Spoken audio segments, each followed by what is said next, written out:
Welcome to our lesson for today. Today we'll be discussing Reconstruction Policies and Problems. You see before you the instructor bringing this lesson to you, Mr. Stevens. So you see me in two versions, the little window that's going to be at the bottom of corner of the video, and there you see me in my reenacting uniform because I am a reenactor of the Civil War between the states. So, with no further ado, let us move on into our actual meat of the lesson.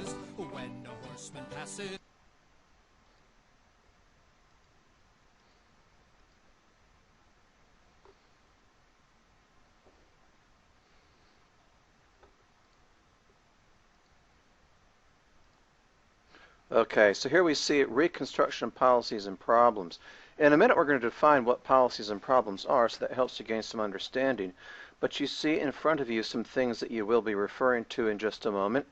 Here's a picture of the United States Christian Commission. This representative of the United States Christian Commission and the Freedmen's Bureau is standing in between two different groups of people.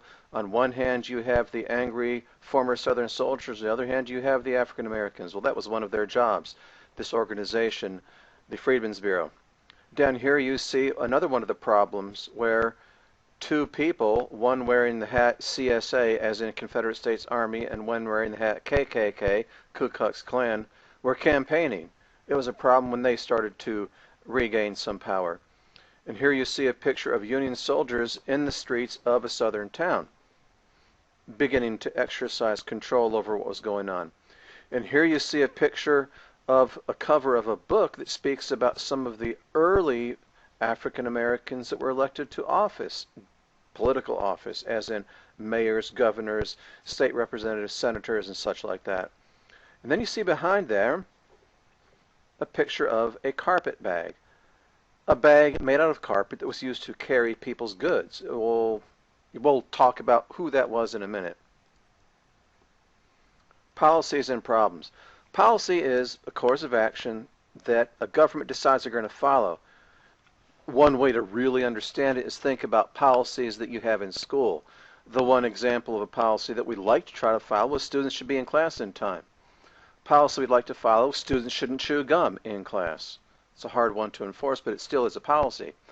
Policy is no bullying, so you understand what policies are. Now, problem, on the other hand, is something that somebody sees as wrong. Now, the thing is, not everybody's going to see the same thing as wrong. For instance, bullying. Most people see bullying as very, very, very wrong, but the bully probably doesn't see it so much as wrong. So, policies and problems. One policy, Southern military leaders were not allowed to hold office. You see before you there, on the left, there's a military officer, had been a very famous Confederate general, John Bell Gordon. He was famous for being very brave. He almost drowned to death in his own blood at the Battle of Antietam in 1862, Battle of Sharpsburg. Later on, he would go on to become governor of Georgia and senator of Georgia, but not until after Reconstruction was over. On the other side, you see another very famous Confederate general. In fact, he was known as the richest man of the South, but even though he was very, very rich, even after the war, he still couldn't hold political office because he had been a Confederate leader. So that was a policy. Now, on the other hand, the Southerners may have viewed this as a problem. So it could be both a policy and a problem. Another policy, African Americans could hold political office. You see before you there a picture of many of the first African American politicians in the South. Hiram Revels, very famous as the first African American senator. And then some of the other representatives that you see there, their pictures. So that is a policy that would have been followed and backed up by the power of the United States government. Excuse me there. Another policy is the Civil Rights Act, or was the Civil Rights Act of 1866. Yes, 1866, not 1966. Now, its purpose was to give rights to African Americans. Now, this would have been made about a year after the end of the Civil War. The problem is there wasn't a whole lot of strong rules and policies and things put in place to make people pay attention. And sometimes, unless you make people pay attention to a law, they're not going to follow it. So that's why other civil rights acts were needed all the way down through history up until the 1960s. And another policy. Northern soldiers supervising the South. Now, what the word supervise means is you tell somebody what to do. Your teachers supervise you. When you were little kids in elementary school, your teachers would have supervised you at recess time on the playground, so you didn't just run around acting like a bunch of crazy people. Well, here you see Northern soldiers that are running a southern town. And you see in the foreground of the picture African Americans dressed up in clothes they may not have been allowed to dress up in before because they're fancy clothes. So along with this Northern soldiers supervising the South, there was a lot of, I guess you'd say, additional new rights for African Americans. And you got to stop and think, would this policy have been a problem for anyone? Who would have had a problem with the Northern soldiers being in the South telling people what to do? And here is something we referred to in our introduction. The Freedmen's Bureau. It says it was established as in started to aid former slaves, the enslaved, people that were held in slavery against their will, of the African Americans in the South. Now, technically, the Freedmen's Bureau also helped poor whites, but their main purpose was to help the African Americans who had been freed from slavery. You see a picture on the left of the Freedmen's Bureau handing out food. You see a picture on the right of Freedmen's Bureau starting a school. Now you say, why is that such a big deal, Mr. Stevens, that the Freedmen's Bureau was running a school?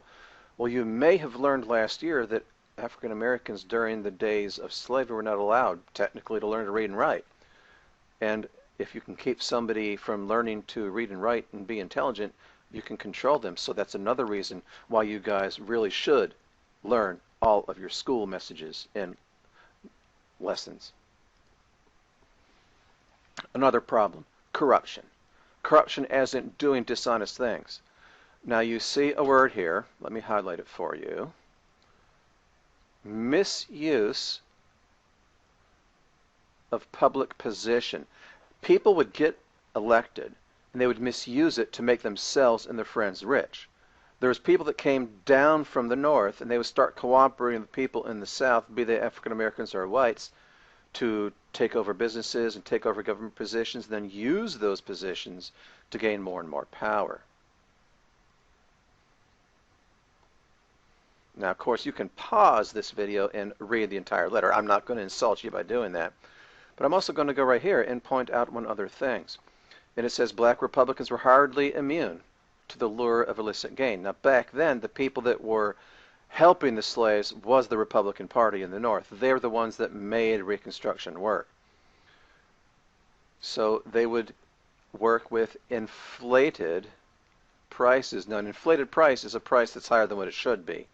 So people would misuse things like that, again, to make themselves get rich. Another problem. Problem especially for Southerners, white Southerners.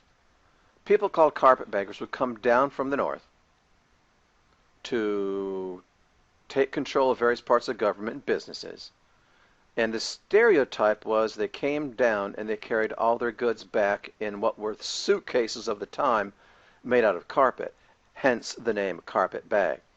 So you see a picture of a guy going back north, says carpetbagger south, Carl Schurz, and he's carrying all kinds of goods that he supposedly got from taking advantage of the South during the days of Reconstruction.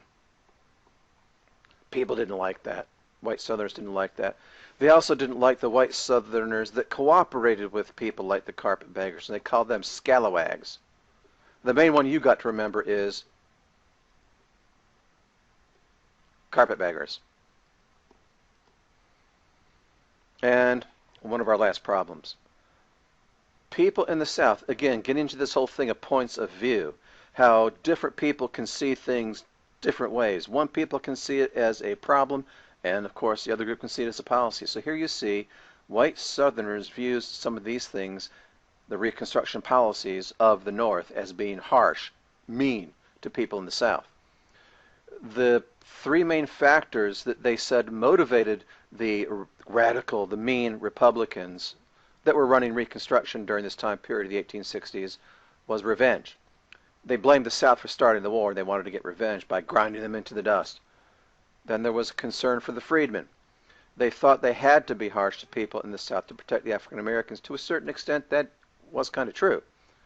Then there are political concerns. A political party always wants to stay in power and in control. Pay attention to the news today. No matter when you watch this video, pay attention to the news today, and you'll get that message. So they wanted to stay in power, so they sometimes had these policies to do that. Now let's go to a website and look at the policies. Wait for it to cycle through. And it's not that one. It's going to be top bullets right here. It was passed in July of 1867.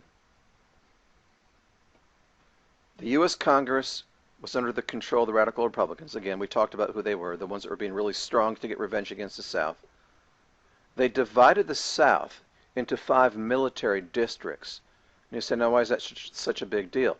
Well, you split a civilian population up into 5 different districts, like pieces, like a state, kind of, or several states together, and you put a general in control. They call that martial law. So it limited the freedoms of the people down there. Now you say, well, what difference does that make? They caused the war. Well, again, that's that whole thing of point of view. Some people say they deserved it. Other people said they didn't. And they put 20,000 Union troops to run things in these southern towns. And what really made some of the white people in the South a little bit angry is some of those Union troops they put in control were former slaves. That did not go over well. And that military rule lasted for 10 years. Some people thought it lasted too long. Now, in a later lesson in this unit, we'll get into the end of Reconstruction. But right now, let's go back to our PowerPoint for a summary. And we'll look at this picture. This is what the military districts looked like. Go back to a big picture so you can see a better view of it. So you can see Virginia and North Carolina were military districts all unto themselves. Then you see the state of South Carolina, Georgia, Alabama, Mississippi, and Florida were military district 3, it looks like. Or perhaps these were military district 3, South Carolina, Georgia, Alabama. I'd have to look up to be exactly certain. Military district 4 would have been Louisiana, possibly Alabama, and Missouri, and then military district 5 was the state of Texas all to themselves. But you can imagine how that would have made people feel. So this is going to be the end to this video of ours. I hope that you are able to pause it when you need to, go back and rewind, look at some of the letters that we went through kind of quick, and ask any questions in class that you may need. So thank you for listening.